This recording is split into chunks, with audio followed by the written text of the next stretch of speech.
Hi, this is Ralph Wilson with Web Marketing Today.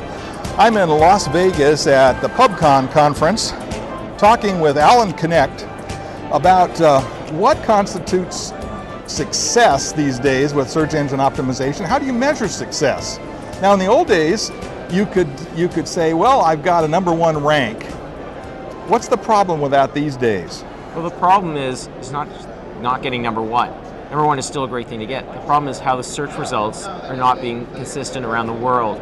There's what's called localization. So if we do a search here in Las Vegas for a term, we're going to see very different results than we do search for that same term where I'm from in Toronto, or someone's searching for it in Los Angeles, Seattle, London, England, and so forth. As well, the search engines are getting very smart at what you're looking for.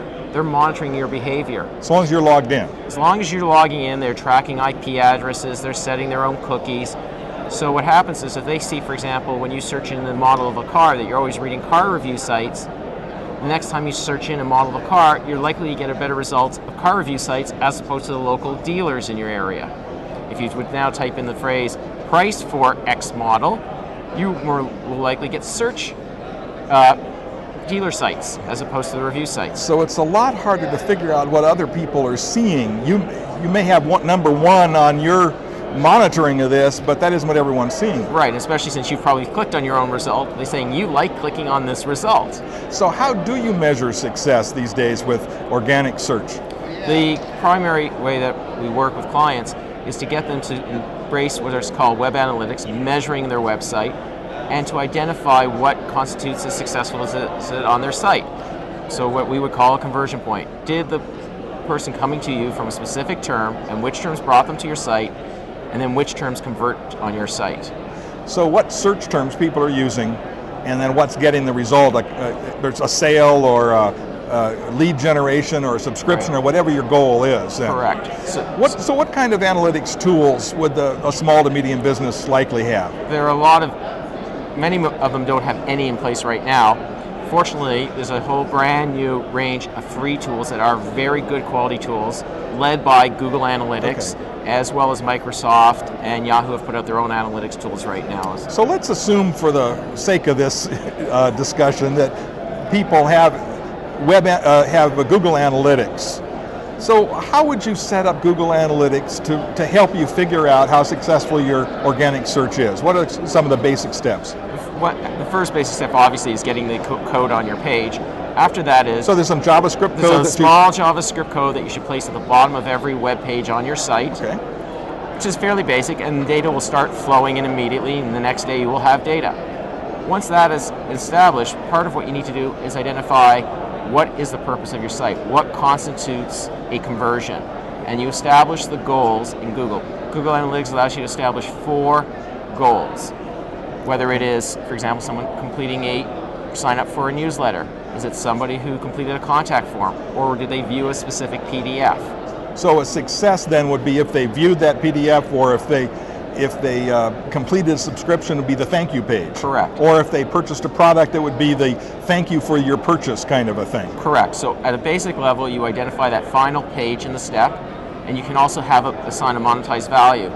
Now you can use real money, you can use percentage. So is someone filling out a contact form worth more than someone signing up for your free newsletter? And perhaps a lead coming from your website might be worth $50, $100, depending on what you convert. As well, they offer more advanced features that you can integrate if you are selling a product online with your e-commerce tool, where you can actually capture the products that are sold and the actual dollar values of those products. So adding monetization to this makes it a lot more real.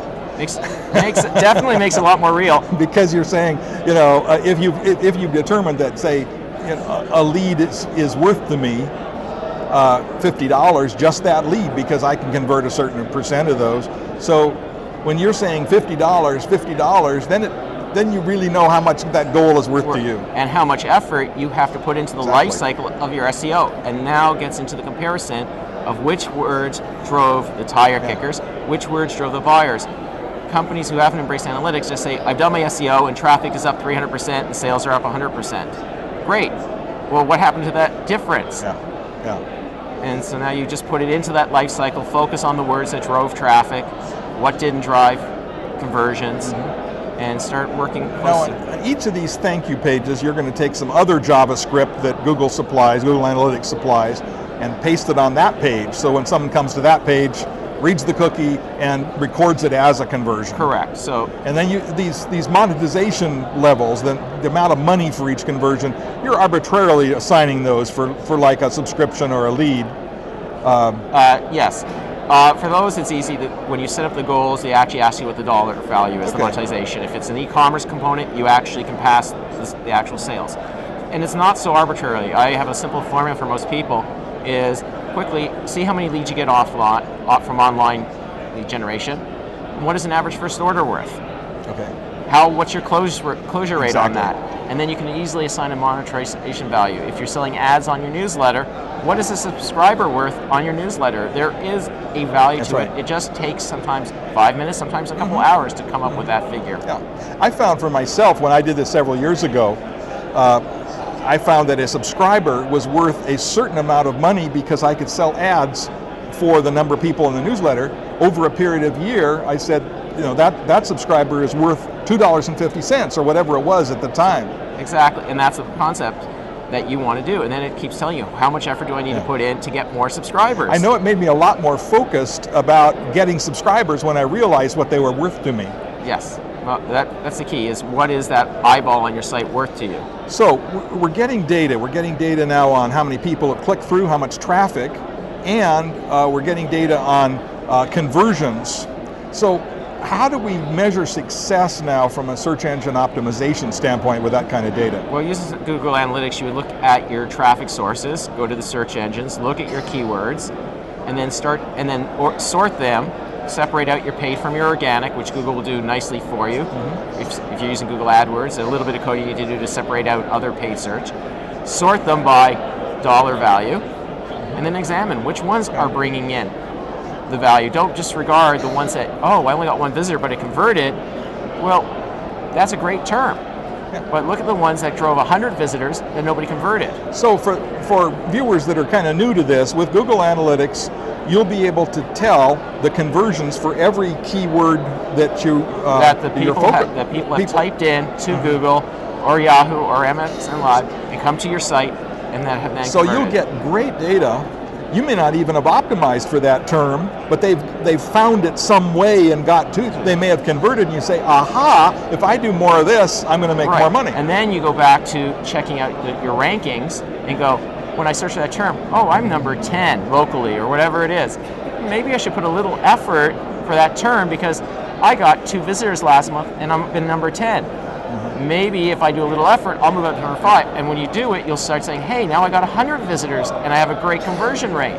Do I keep working on it? So the purpose of this is not just to get numbers. The purpose is to figure out where do you put your effort so that you can increase the bottom line. Correct. And as part of a life cycle, many people think of SEO as, well, I SEO'd my site and I'll leave it.